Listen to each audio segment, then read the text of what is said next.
പറഞ്ഞത് കേട്ടോടാ. ഇല്ലെങ്കിൽ എന്റെ കയ്യിലെ ചൂട് നീ അറിയോ. നല്ല തണുപ്പാണല്ല. കിട്ടി സാർ കിട്ടി. ഇതാണ് സുന്ദരൻ. ഇവനെയാണ് സുന്ദരാന്ന് വിളിച്ചത്. ഓംലെറ്റ് ഉണ്ടാക്കാൻ പറ്റുമോ? ഓംലെറ്റ് എന്ന് വെച്ചാൽ ഈ മുട്ടക്കകത്ത് ഉള്ളിയൊക്കെ അരിഞ്ഞിട്ട് ആംബ്ലേറ്റ് എന്നാ പറയണ്ടേ?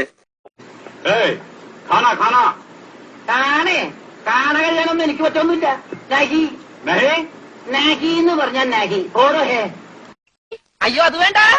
എനിക്ക് മുതലാളിനെ പിടിച്ചിരിക്കാൻ പറ്റില്ല. സാരമില്ല രമണ, നിന്നെ പിരിയുന്ന ദുഃഖം ഈ മുതലാളി സഹിച്ചോളാം. മുതലാളി 4 കൊല്ലമായിട്ട് അവനോളെ പ്രേമിക്കുക. He's gonna screw you guys. Screw? Supplier ഇത്തിരി സാമ്പാർ താങ്ങിയേ. നീ എന്തിനാ ഇപ്പൊ കയറിയിരുന്നത്? ഞങ്ങൾ ചെക്കന്റെ ആൾക്കാരാ, ഞങ്ങളാ ഫസ്റ്റ് ഇരിക്കേണ്ടത്. അപ്പൊ ആര് വിളമ്പും? പാചകക്കാരനാണല്ലേ. അല്ല, എറണാകുളം ജില്ലാ കളക്ടർ മിണ്ടാതെ കുത്തുകാരൻ. ये बुद्धू का आदमी नारियल पानी लाओ ना. ഇതാ തന്നെ മദ്യപാൻ തന്നെ. ക്യാ മദ്യപാൻ ഹെ? ഹാഫ് ബോട്ടൽ ക്യാ ഫുൾ ബോട്ടൽ? കിട്ടി സാർ കിട്ടി. ഇതാണ് സുന്ദരൻ. ഇവനെയാണ് സുന്ദരാന്ന് വിളിച്ചത്. എന്റെ പട്ടിയുടെ മെനു ഈ സാർ നോക്കണം. നിന്റെ പട്ടിയുടെ മെനു ഞാൻ നോക്കണമെന്നോ? നിന്റെ തന്റെ വിളിച്ചോണ്ട് കാണിക്കണം. കിട്ടിയോ? ഉണ്ടല്ലോ, കൊടുക്കാം. അമ്മായിരിക്കും ബോംബെ അമ്മായി അഹമ്മദ് അഹമ്മദ് കുട്ടിയെ നിന്റെ അമ്മേനെ കെട്ടിയോ?